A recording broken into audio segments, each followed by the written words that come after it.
Sí, pues además tú tienes la cuenta de YouTube para subirlo. O sea, esto no te lo habíamos contado, Dailo, lo vamos a subir a YouTube. Vas a convertir en youtuber. Pero eso te iba a decir, cuidado que yo no me quiero ser famoso ni nada por el estilo. A mí me gusta el anonimato, ¿eh? Pasa, tío. No te preocupes, porque va a ser que como vamos a subir mucho en encuestas, vamos a empezar a cobrar a YouTube y toda esta gente y ya. Ya si eso, ya cuando seamos ricos y famosos, ya repartimos. No te Cuidado con sigues. cuidado con las palabrotas o no monetizamos, ¿eh? Sí, cuidado, sí. Yo te iba a decir, Fer, que si querías poner a alguien guapo para YouTube, tenías que haber puesto a Dani, no a mí. Hombre.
Bueno, vamos a comenzar. Muy Vale. buenas tardes a todos. Hoy tenemos a Dailo Sabina, que es un amigo más dentro de este grupo de desarrollo, de este grupo de usuarios, que nos va a contar sobre una tecnología que la release ha salido realmente hace muy pronto, hace muy poco, porque las primeras previews sí que datan de hace unos 5 o 6 meses, si no recuerdo mal, y este pues lleva pues como un mes en el mercado, desde ya. Y también comentar que si alguno quiere sugerir algún tema, si quiere dar alguna charla, pues estamos abiertos, como siempre, a recibir propuestas de cualquier tipo de charla. ¿De acuerdo? Bueno, pues lo dejo con Dailos y su Jarvis y sus proxies inversos. Tenemos Vale. todos el micrófono, empezamos con el micrófono todo silenciado. En cualquier momento podemos abrir, cerrar el micrófono, hacer preguntas, como siempre. Sí, Intentando que el networking que nos permite siempre MS Coders siga estando bien. Vale. Bueno, lo primero, antes que nada, voy a pedir disculpas anticipadas. Tengo al enano por aquí por detrás, con lo cual si escuchan algún grito y demás, pues es normal, ¿vale? Hasta que llegue la mamá dentro de 5 minutos, pues van a escuchar algún jaleillo por detrás. Aparte de eso, lo que comentó Fer, la charla está estructurada en 4 secciones, si no me equivoco, y van a ser bastante breves. Voy a estar hablando unos 20-25 minutos y un ratito más para preguntas y demás, va a ser bastante cortita, pero yo en cada sección voy a hacer una parada y voy a preguntar si tienen alguna duda, ¿vale? Cualquier duda que tengan, no hace falta que esperen a esas paradas. En caso de que me tengan que comentar cualquier cosa, pues me pueden levantar la mano con el Teams o directamente me preguntan, que no hay ningún problema porque me interrumpan, ¿vale? Comentar también antes de empezar, como dice Fer, esto es una tecnología bastante nueva. Desde noviembre del año pasado, 2021, empezó a salir temas de previews y que lo estaban desarrollando y demás, pero no es hasta hace 2 meses que se ha puesto directamente en el mercado. Estamos ahora en la versión 1.1, lo cual se pueden imaginar, 1.0 y 1.1.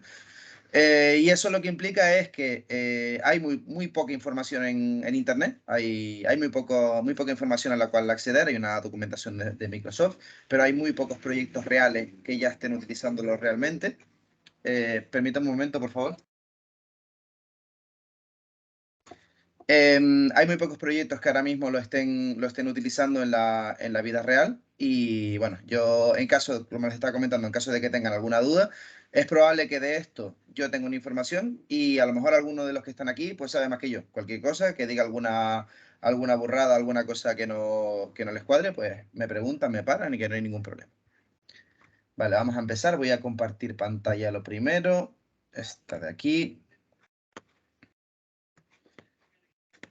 Vale. ¿Ya ven todos la pantalla? Sí. ¿Sí? Vale, perfecto.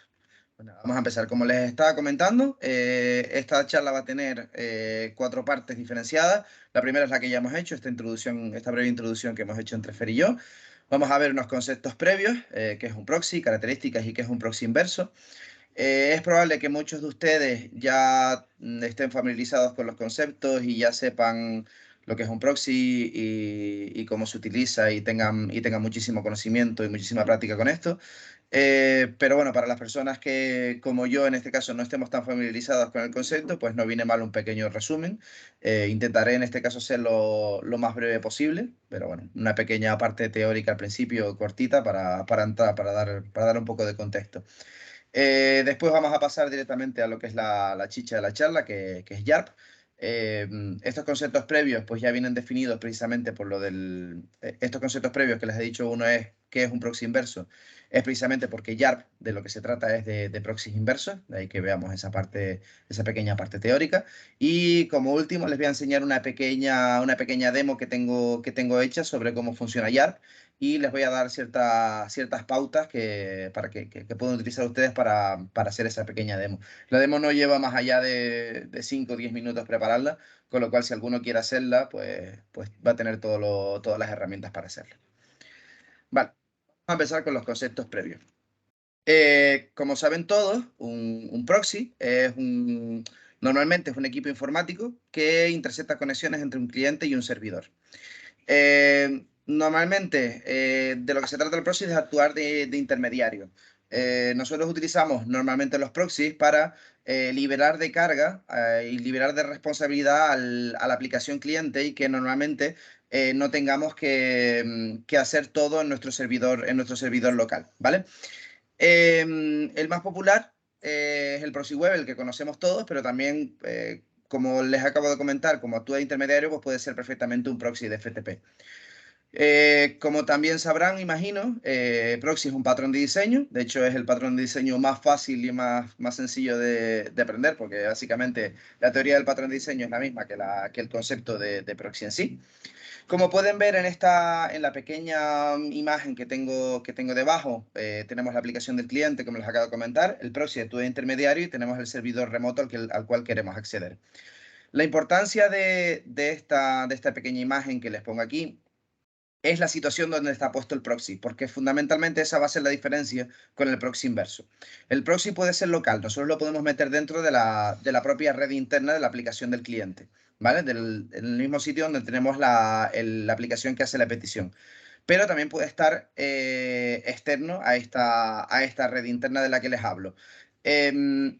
Es importante que este proxy, lo veremos en otra diapositiva un poquito más adelante, es importante que este proxy esté colocado antes de entrar a Internet, ¿vale? Lo veremos porque es la diferencia entre el proxy normal y el proxy inverso, ¿vale? Lo vamos a ver en una diapositiva posterior. Las ventajas de usar un proxy. Nosotros evidentemente tendemos a usar un proxy porque nos proporciona ciertas características que nos vienen bien a la hora de nuestros desarrollos. La primera, almacenamiento en caché, la sabemos todos. Al final, el proxy permite guardar una serie de información que nosotros consumimos comúnmente para que después, cuando queremos acceder a esa misma información, a ese mismo portal web o a esa misma imagen, pues al estar guardado en la caché, pues evidentemente la eficiencia y la velocidad va a ser mucho mayor. Control, como estamos utilizando el proxy como un intermediario, el proxy es el que realmente hace el trabajo. No, nosotros descargamos de esa responsabilidad, como les comenté antes, a la aplicación del cliente, y es el proxy el que realmente hace el trabajo. Con lo cual, al hacer el proxy el trabajo real, el proxy puede limitar el acceso y los derechos de los usuarios. Permítanme 2 minutos que me están reclamando. 2 segundos, por favor.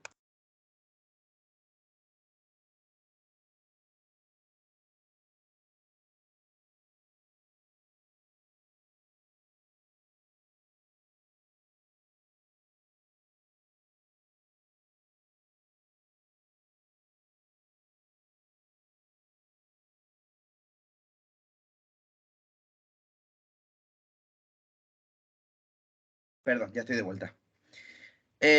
Prosigo. El ahorro, el proxy es el único que necesita los recursos para poder seguir, para poder realizar el trabajo. Es el proxy, es decir, la aplicación del cliente no tiene que reservar ningún recurso porque no es el que hace la conexión con el servidor. Filtrado por la misma característica del punto 2 del control, igual que podemos restringir los derechos de los usuarios, pues con el proxy también podemos negarnos a responder algunas peticiones.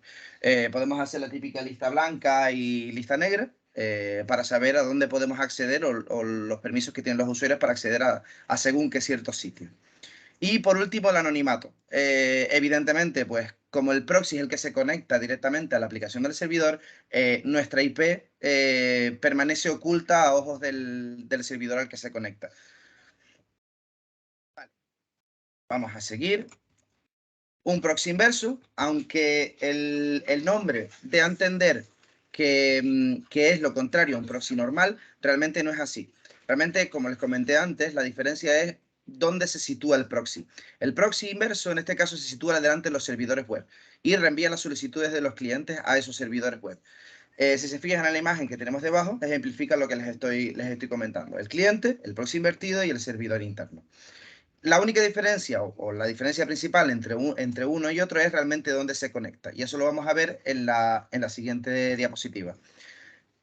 Si se fijan en las 2 diapositivas, aquí tenemos el proxy inverso y el proxy normal. La parte inicial y la parte final es exactamente la misma, es decir, aplicaciones de clientes que se quieren conectar a aplicaciones de servidores. La diferencia es dónde está colocado realmente el proxy. El proxy puede estar colocado después de Internet, con lo cual, delante de los servidores, como les acabo de comentar, y sería un proxy inverso, o puede estar delante de las aplicaciones de los clientes y sería un proxy normal. Las características de un proxy inverso, pues al fin y al cabo, como la base de conocimiento es exactamente la misma, las características son muy similares a las de un proxy normal. También se utiliza para la seguridad como capa adicional de defensa, nos permite distribuir la carga entre varios servidores, tenemos una opción para hacer caché, para guardar contenido, y también tenemos el cifrado y la aceleración SSL. Al final las características de uno y el otro, como les comento, son pues más o menos las mismas porque el concepto de base es exactamente el mismo. La única diferencia es realmente dónde se coloca. Vale, ¿alguna duda hasta aquí? ¿Algo que quieran preguntar? ¿Alguna curiosidad?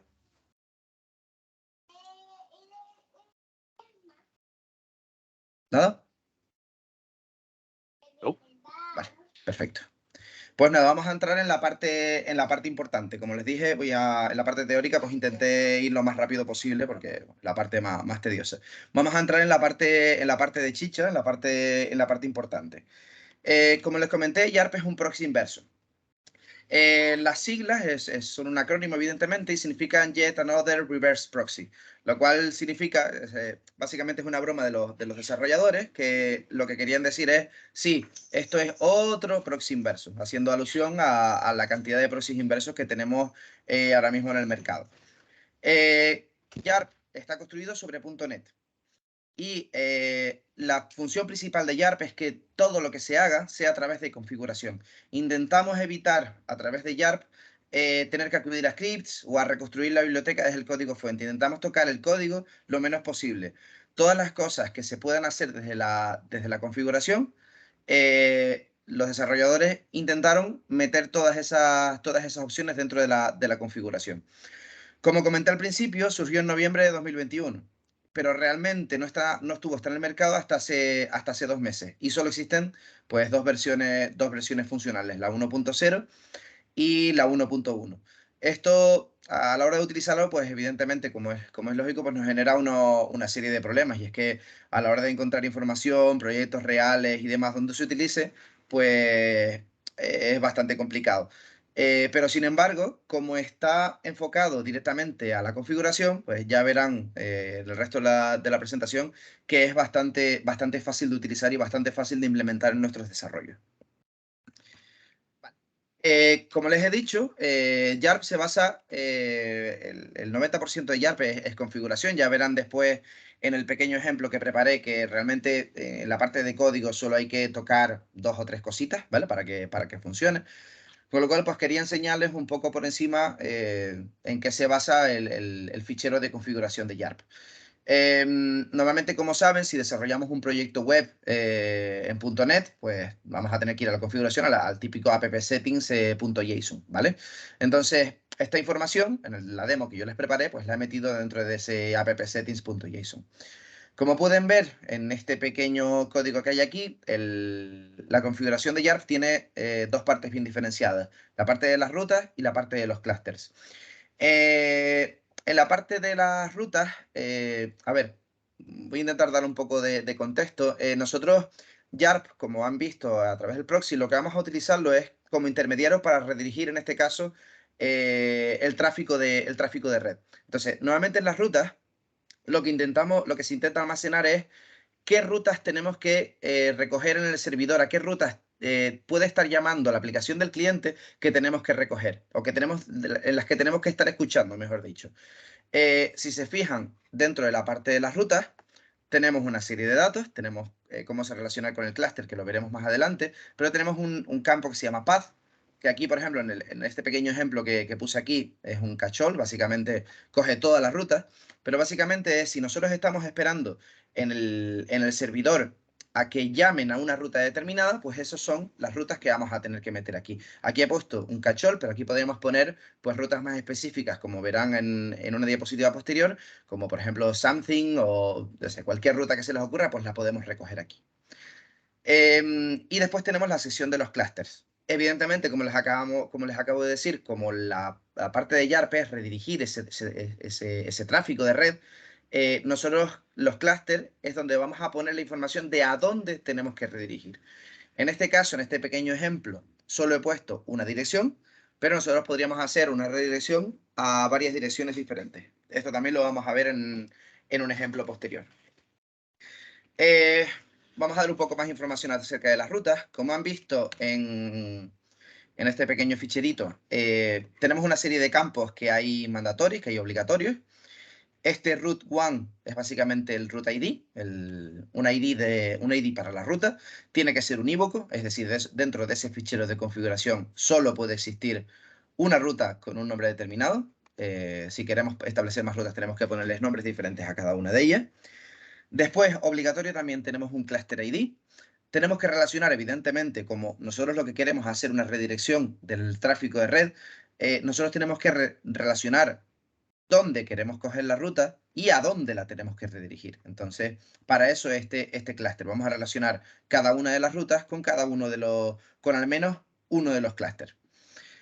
Y por último tenemos el path, que es obligatorio también. Aparte de esto, aquí van a ver un ejemplo muy mínimo. Esto es algo muy básico de cómo funciona YARP. Después les mostraré en internet realmente dónde están todas estas variables, porque aparte de todas estas hay un montón más. Lo primero que les comenté acerca de YARP es que ellos se basan en configuración, con lo cual esto es un ejemplo mínimo, pero tienen muchísimos campos que evidentemente, pues, dada la duración de la presentación, pues no puedo meterme en cada uno en profundidad, pero que sepan que existen y después vamos a ver un poco por encima la página para que vean dónde están. Vale, eso es la parte de las rutas. Mentira, un poco más de información acerca de las rutas. Primera característica básica. La coincidencia de las rutas se basa en que las rutas más específicas tienen la mayor precedencia. ¿Qué significa esto? Que si yo defino una ruta por defecto, por ejemplo, oye, captúramelo todo, primero siempre se va a ir por la ruta que sea más específica. Si yo me voy dentro del servidor a una ruta que tenga algo como something barra lo que sea detrás, que es lo que pone aquí, siempre se va a ir primero por esta ruta antes de irse por esta otra. Como es coherente, si este es el comportamiento por defecto de YARP, pero si aquí, por ejemplo, tenemos 2, pero si, no sé, se me ocurre poner 100 rutas diferentes, hacer esta ordenación pues ya es un poco más complicada, porque hay que escribir cada una de las rutas pues a mano, ¿vale? Entonces es bastante más complicado. Y de aquí viene el segundo punto, y es que igual que está esto como código mínimo, hay una de las opciones que veremos después en los config files, en los ficheros de configuración, nosotros podemos establecer un orden explícito. Podemos meterle aquí un campo más que se llame order y decirle, oye, esta es la que tiene orden 1, esta es la que tiene orden 2. Entonces, él ya va a saber a dónde tiene que redirigir, a qué ruta tiene que ir en función de lo que esté capturando. Y por último, que tiene que ver con la misma información, cabeceras, autorización, cores, políticas. Como les he dicho, YARP tiene un montón de variables a configurar y dentro de cada una de las rutas y dentro de cada uno de los clústeres van a tener un montón de cosas que pueden establecer. Entre ellas, pues las que las acabo de comentar, cabeceras, autorización, cores, etc. Vale, y los clústeres. Bueno, como les he comentado, pues a dónde redirigir. En este pequeño ejemplo que les he puesto aquí, pues he puesto 2 clústeres diferentes y he querido meter dos direcciones en uno para que vean que no solo un clúster va a estar relacionado con una sola dirección a la que redirigir, sino que puede estar relacionado con varias, ¿vale? Ahora la pregunta lógica sería, pues, oye, y si yo tengo 2 direcciones, ¿a cuál tengo que redirigir? ¿Vale? En ese caso, nosotros tenemos una característica más que se llama el Load Balancing Policy, que básicamente lo que nos dice es, oye, de estas 2, te digo cuál es a la que tienes que redirigir en función de las condiciones. Si no me equivoco, este Power of Two Choices es algo así como un algoritmo bifásico.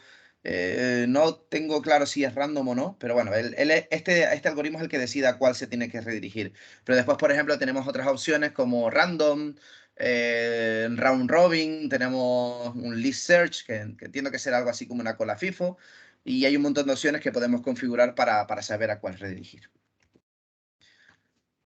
¿Alguna duda hasta aquí? ¿Algo que quieran comentar? Sí. Vale, dale. Dailos, cuando veo aquí el converting de proxies inversos y redirecciona a varios sites, ¿no? ¿Tú lo utilizarías para hacer una especie de API Gateway donde es un concentrador y empiezas a redirigir? De hecho, es de las pocas utilidades reales que se pueden ver ya en proyectos. ¿Y qué, Sí, qué ventaja tendría esto sobre otros proxies inversos?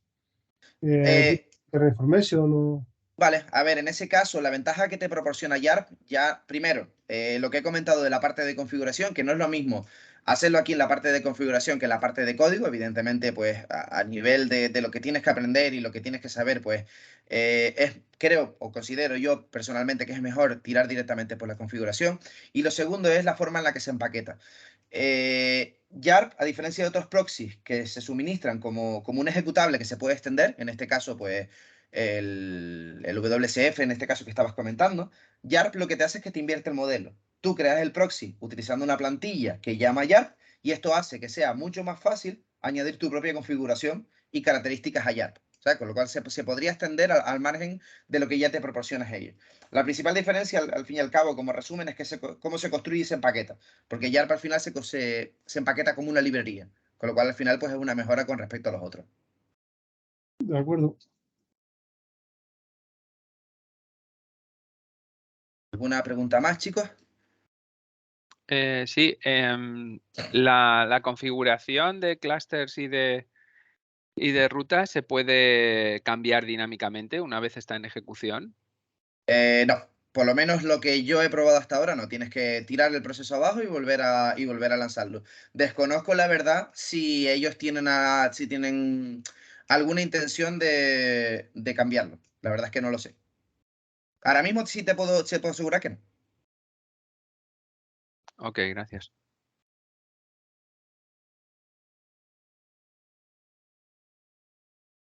Vale, pues si no hay ninguna pregunta más, sigo. Y ya entramos en la última parte, que es la más bonita. Les voy a dar una serie de pasos que tienen que seguir para utilizar YARP, para una pequeña demo. Esta misma presentación, si quieren, la puedo pasar después directamente por el chat de Teams. Por si alguno quiere trastear con esto un poco. Como les comento, pues realmente son 5 minutos, ¿vale? Esta pequeña demo que les voy a enseñar son 5 minutos. Primero, pues como les comenté, esto salió hace 2 meses, con lo cual necesitamos tener instalado .NET 6 previamente. No existe ni en 5, ni en .NET 3, ni nada por el estilo. Esto lo estoy diciendo un poco de manera un poco alegre. Realmente no lo sé. Cuando yo hice esta presentación hace un par de semanas no estaba en ninguna de estas dos versiones, pero quizá ahora ya lo han metido. Sí sé que tenían, en este caso, sí sé que tenían visos de introducirlo en versiones de .NET anteriores, ¿vale? Así que puede ser que ahora, en el momento que estemos haciendo la presentación, pues puede que ya estén en versiones anteriores. La verdad que lo desconozco. Segundo paso, pues evidentemente es un proyecto. Lo pueden crear a través de Visual Studio o de cualquier otro IDE que utilicen. Yo en este caso les he dejado aquí el comando directamente que pueden poner por consola de comandos, por PowerShell o por la que quieran. Típico, para crear un proyecto web con un nombre y demás. Evidentemente, pues dado que estamos utilizando YARP, vamos a necesitar añadir la referencia del paquete de Nugget. Si no, evidentemente, cuando intentemos llamar a añadir el proxy inverso, pues te va a cantar que no existe esa referencia y no lo va a encontrar. Y ahora, esto quiero que quede bastante claro porque es una de las cosas que les decía antes. Este es el típico program.cs que se crea cuando inicializamos un proyecto. Y fíjense que realmente con respecto al program.cs que nos viene creado por defecto en la plantilla de Visual Studio o de .NET, solo hay 2 líneas, ¿vale? De código, quitando la configuración de la app settings, yo solo he tocado 2 líneas. He metido aquí un proxy inverso y he cargado su configuración. Este nombre de aquí ya lo verán después en la configuración, es el nombre de la configuración. Dentro de la app settings yo voy a llamar la configuración de una determinada manera y es este nombre que está aquí. Solo he añadido esta línea, que es añadir el proxy inverso, y lo he mapeado, ¿vale? No he hecho nada más. No he tocado nada más, no he tocado nada más de código, ni de librerías, ni scripts, absolutamente nada. Estas 2 líneas y ya tengo mi proxy inverso. Vale, y evidentemente la parte importante es la que está dentro de la app settings.json. Yo en este caso les he puesto el más simple de los casos. Simplemente copian y pegan en el app settings en caso de que quieran trastear con ellos. Y en la demo que les puse, pues puse el otro que teníamos un poco por detrás, ¿vale? Este de aquí es el que puse yo en la demo, que tiene un poquito más. Pero bueno, es una demo bastante simple. En la configuración, lo que le digo es que vaya a escuchar en el localhost 5000 y en el localhost 5001. Y le he dicho, en este caso, les comentaba antes, este reverse proxy de aquí es el nombre de la configuración. He metido una pequeña ruta que captura todo y que lo va a redirigir, en este caso, a http://bing.org. Como les dije, les voy a pasar esto, con lo cual si quieren mirar la poca documentación que hay ahora mismo en la red, pues la tienen aquí en la parte última de referencia. Vale, y antes de pasar a esto, antes de pasar al final, voy a abrir aquí el Visual Studio. Vale, voy a enseñarles el pequeño ejemplo que les hice. Quería configurarlo para que hiciera el proxy inverso entre dos APIs, pero no me he dado tiempo. Con lo cual, pues tengo este pequeño demo que les puedo enseñar. Como pueden ver, pues lo que les comenté, dentro del programa CS, pues añado el proxy inverso y aquí lo mapeo. Y dentro de la app settings, pues he metido la configuración. Como les dije, escucho en localhost 5000. Daylos, ¿puedes ampliar la fuente y mostrarlo otra vez? Sí, claro, sin problema. Esto por aquí. ¿Ahora sí? ¿Se ve mejor? Mejor. Vale, perfecto. Sí, Yo ya es una mayor para ahora aumento el otro también, entonces, para los gatos. Vale, pues nada, lo dicho, simplemente añado el proxy inverso y lo mapeo. No tiene más, ¿vale? Vale, este ya aparece ampliado, así que mejor. Y nada, en la parte de configuración, pues lo que les dije, escucho en el localhost 5000 y dentro del reverse proxy establezco dos rutas diferentes. La ruta mínima, que es la ruta por defecto, pues captura todo. Si no pongo nada en la ruta, pues va a ir por aquí. Y si hago algo un poco más específico como esto, es decir, meto un something y detrás lo que yo quiera, pues se va a ir por esta ruta 2. Cada una de estas rutas tiene asociado un clúster, minimum cluster y cluster 2. Y esos clústeres están definidos aquí debajo. Y me dice a dónde tengo que redirigir. En este caso, el minimum cluster que teníamos aquí arriba, me va a redirigir a la página example.com. Es decir, cuando nosotros veamos ahora el ejemplo, que ya lo tengo, no sé si lo tengo corriendo, ¿no? Lo voy a quitar por si acaso. Y lo voy a iniciar otra vez por si acaso. Si no le pongo nada, se va a ir por este example.com. Y si le pongo el something barra lo que sea, se va a ir por el cluster 2 y se va a ir a Microsoft o a Google. Y aquí le he puesto un random pues, para que vaya por el que le dé la gana, básicamente. Entonces, nada, vamos a correr el proyecto. Tarda solo un par de segunditos en lanzarse.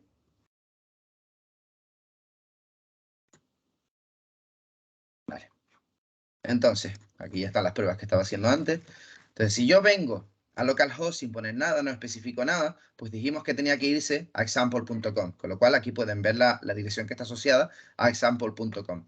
Y si yo vengo aquí y escribo something barra lo que sea, se tiene que ir a una de estas dos. En este caso se va a Google y si sigo dándole un par de veces debería irse a Microsoft, como es el caso. Como tenemos puesto random en el algoritmo, pues aleatoriamente, no es aleatorio real, pero bueno, aleatoriamente pues se va yendo de una a otra. Pues con esto listo. ¿Alguna pregunta antes de cerrar, chicos? Pues quería comentaros que nosotros en nuestra empresa sí que lo hemos utilizado usando la versión 3.1 de .NET Framework. Pues maravilloso. De .NET Core. Perfecto, Y de hecho hace poco lo hemos cambiado, hace unos pocos días lo hemos cambiado a .NET 6. Vale. Y funciona en .3.1 también. Genial, sí, te digo, como comentaba antes, en donde tienen ellos los logs y demás de todo lo que van haciendo, una de las cosas que ponían era que tenían intención de pasarlo a .NET 5 y a .NET 3.1, con lo cual, pues mira, ya salimos de dudas con eso y si ya se está utilizando, pues ya se puede utilizar en otros entornos.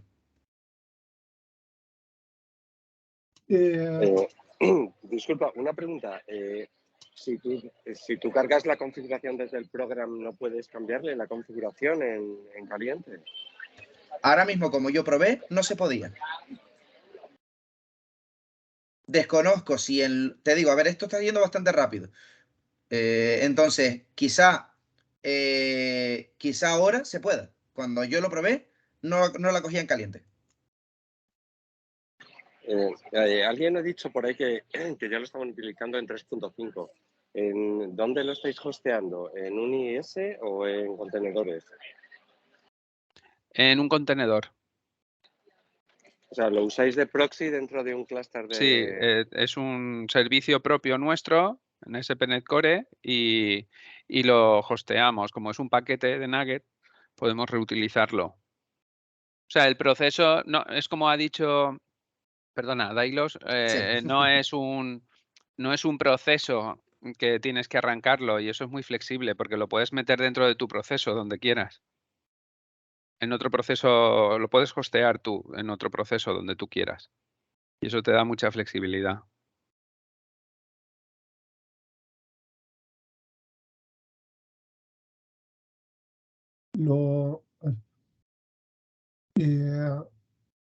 Ventajas de esto sobre hacerlo con un IS, porque el IS también se puede configurar en proxy inverso, igual que un Apache, un Tomcat o... Sí, realmente No, lo que pero te a su comento. vez esa web la puedes desplegar a su vez como dentro de un IS, Ujú. ¿no? Sería otra Sí. opción. Sí, pero yo creo que ahí entonces tendrías una duplicidad, porque si tienes el IS, luego el IS te va a servir para procesar el pipeline de la petición, ¿no? El HTTP request. Pero luego tienes esto que te puede centralizar, por ejemplo, la autenticación, o la seguridad te la puede centralizar, por ejemplo. Pero combinado no sé si tendría muchas ventajas o no. No lo sé, ¿eh? Lanzo la pregunta por si a alguien se le ocurre. ¿Qué ventajas puede tener esto alojado en un IS o qué desventaja tendría esto frente a hacerlo con un IS o ventaja a hacerlo frente a un IS? Por ejemplo, multiplataforma. Sí, a ver, en el caso de Linux y de un Linux, Sí, para Linux y más está claro.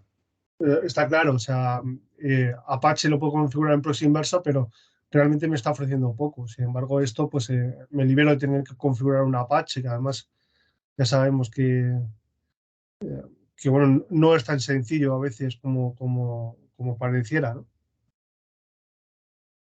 Pues en caso de Linux sí, pero en caso de IS o demás, La diferencia de configuración, de que esto lo configuras con un fichero de configuración y lo otro, el proxy inverso con el IS es otro tipo de configuración. Pregunto también, no te lo pregunto al aire, no sé.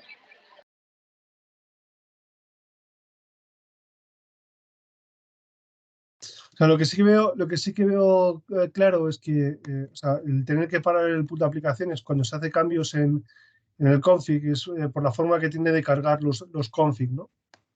Los config en caliente en .NET Core, pues hay muchas veces que no suele ir. Entonces, bueno, eso explica el tener que reiniciar el servicio. Pero lo del, pues eso, el IS se puede configurar en proxy inverso,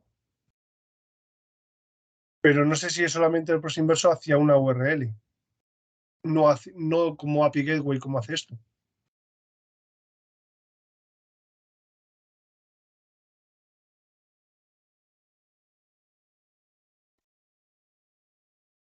Yo por lo menos lo desconozco, la verdad.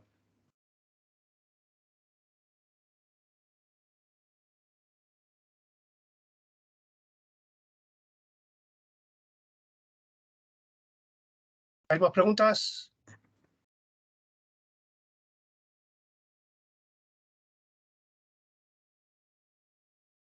Vale, pues muchas gracias a todos por venir y ya está.